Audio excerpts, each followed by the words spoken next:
Shabbat Shalom, everyone. This week's Torah portion is called Emor, and it comes from the beginning of the portion in which God instructs Moses, Emor, speak to the Israelites and the priests. And most of the portion concerns laws of holiness for the priests, as well as laws regarding the observance of festivals, including the period of counting the Omer, where we are right now. However, this portion also includes a very difficult episode and a difficult passage. And it's not the first time that we have seen this passage. And it is the passage that is usually termed in the legal sense, lex talionis. It is the law of an eye for an eye, a tooth for a tooth, a life for a life. And it comes after these laws about priestly holiness, because Emor is part of the set of chapters in Leviticus known as the Holiness Code, how Israel, as a people, as a nation, is to be holy, not just the priests, but the entire people. And the lex talionis is first mentioned in the book of Exodus, but it is mentioned again here in connection with a story about a blasphemer. And the blasphemer happens to be the child of an Israelite mother and an Egyptian father. However, we might want to pursue how that could be. I want to focus on the lex talionis itself because it is one of the reasons that those outside of the Jewish tradition have sometimes in our history looked at Judaism as a religion of a vengeful God. A life for a life, an eye for an eye, an arm for an arm, a tooth for a tooth. This is very, very harsh. And it's not unknown in the ancient world in other law codes. But it differs in some very significant ways, particularly because other codes, like the Code of Hammurabi, mention a similar law, a similar apparent harshness, but the punishment depends on the social status of the victim. If you are an upper class person and you are the victim of one of these defined crimes, then the punishment for the perpetrator is much harsher than if you were a farmer or just an artisan. So, very much dependent on your place in society. But for the Israelites, the lex talionis is repeated and emphasized that it applies to everyone equally. And the fact that in this particular episode, the blasphemer, the perpetrator, is only half Israelite is explicitly found to be irrelevant. One law for every citizen, resident alien, visitor, an equality before the law, an equal expectation of ethical and holy behavior. And the fact that this law is so harsh when you take it literally has to be examined very carefully. In the biblical context, that is, in the time of the Bible, such punishment, retaliation, mutilation, uh, as a consequence of committing a crime was far more prevalent and normal than it became in later times. And we see very much in the Jewish tradition, beginning with the great rabbis of the Talmudic period, a rationalization that these punishments refer to the financial equivalent.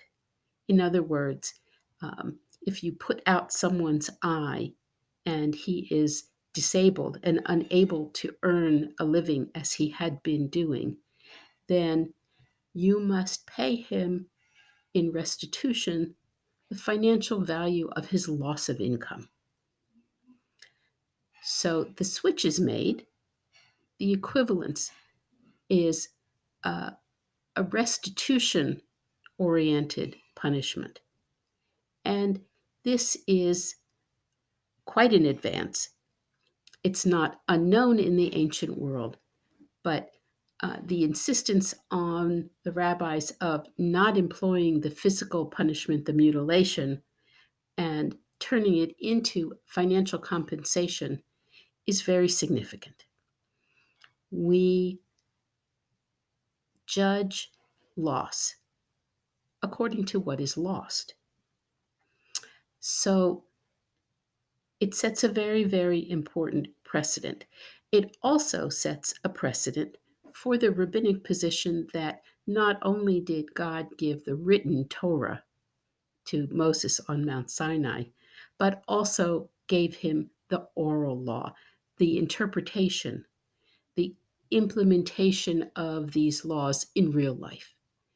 That this could be a way to not only elevate the oral law, but to justify some of the changes, and some of them are dramatic changes, that the rabbis made in their understanding of mitzvot in accordance with their own times and their own social and political situation, which was centuries removed from the time of the Bible. And we have been doing that ever since. The rabbis set this precedent that we can and should read the Torah and apply the mitzvot in the context of our own times and our own needs. And one of the really revolutionary differences about our holiness code, our covenant with God, is this idea of equality before the law, of equal justice. And we will see later in Deuteronomy, particularly in the portion known as Shoftim, judges, that judges are required not to be overly sympathetic to the poor, nor to be overly deferent, that is, deferring to the status of the wealthy or the powerful. So the idea that we are all equally required to be holy, to live lives of compassion, of fairness, of integrity, and of justice, are threaded throughout the Torah in many different ways. And the fact that this person in our episode here in Leviticus 23 is an example of bringing in everyone under the holiness code, everyone equally. Now, the fact that this person was a blasphemer is also important because that is one of the sins, the offenses against God, that is considered to be of the most serious in its impact, in its reflection of the person who says it, and its potential for inflicting and influencing harm among the Israelite people. And we, the descendants, are also bound by it. We also must recognize the dangers and that there is a difference between being humorously irreverent and absolutely denying or cursing God. So It is quite an example, and yes, an extreme example, to make the point that um, a crime, a sin, must be judged not only on uh, the facts of the case, but also the impact and import of the case, but not differently because of who the accused, the perpetrator, is.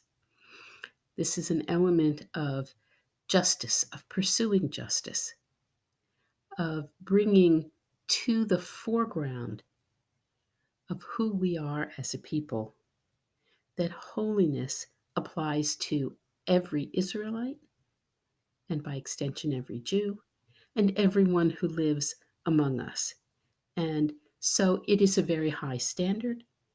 It is a standard that is, for some of us, aspirational, but that is a very good thing. We should always aspire to be our best selves, and we should always aspire to holiness, and we should always aspire to turn the Torah over and over, as our rabbis taught us, for everything is in it, and to see it in the context of its own time, and to see it in the context of our time, where we know that mutilation as a form of retaliation is not an appropriate standard, is not an appropriate consequence, but we can find other consequences, other punishments to impose, and we can preserve our own concept of the dignity and integrity of the human body and the human life,